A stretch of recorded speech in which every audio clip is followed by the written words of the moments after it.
The Supreme Court verdict that has come and that is being claimed as a moral victory for Uddhav Thackeray after the Mahavikas Aghadi government came down. Now, Uddhav Thackeray plans to utilize the very same thing to play the victim card further. Just today he held a press conference, said that justice should be done by the speaker. Not just that, he has also raised questions on the very validity of the speaker, saying that the disqualification plea of the 16 MLAs should be disposed of by the speaker at the earliest, and that they have the legal remedy open to themselves in case they feel that justice is not being done. In any case, the verdict that came yesterday is being seen as a shot in the arm for Uddhav Thackeray for further playing the victim card. Remember, when he held that press conference today, the very beginning of the press conference, he set the narrative saying that he was trying to protect his party,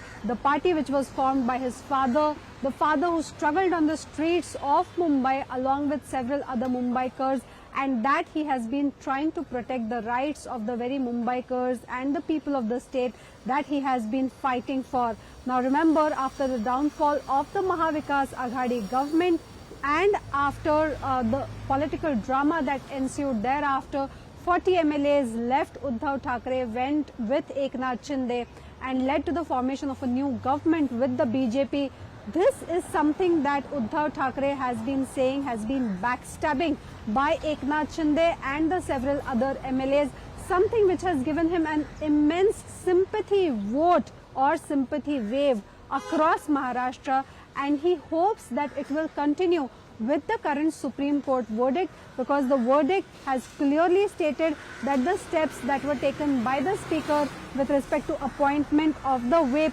were illegal. The court has raised questions on the role of the governor as well, about the way that government came down and the way the governor then had to invite BJP in order to prove their majority on the floor of the House. With this kind of a judgment, which just stops short of bringing Uddhav Thackeray back to power, saying that since Uddhav Thackeray had himself resigned before facing the floor test, there was no way that the court could have brought it back. This is something that Uddhav Thackeray is planning to showcase as a moral victory for himself, claiming moral high ground, that it was something he did in order to save himself and to save the government at a time when 40 persons he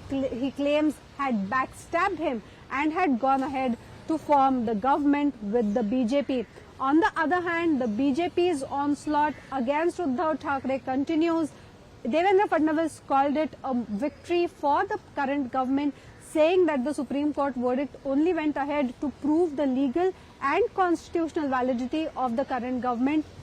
But with today's press conference, Uddhav Thackeray seems to be firmly placing a narrative in place, saying that he is the victim, he will continue to fight, and possibly if injustice is further done to him and if disqualification of those 16 MLAs does not happen, then he will again fight this long winding battle and will go to the court of law. In any case, though there is a divided opinion about yesterday's Supreme Court verdict, one thing that is a unison opinion among several people is that the judgment that has come yesterday will help Uddhav Thackeray in the long run to get the sympathy wave, to play the victim card, and to gain some brownie points in collecting in the coming elections as well. Whether this will lead to the postponement of the BMC elections further, what is the kind of impact it will have on the state elections as well as the Lok Sabha elections,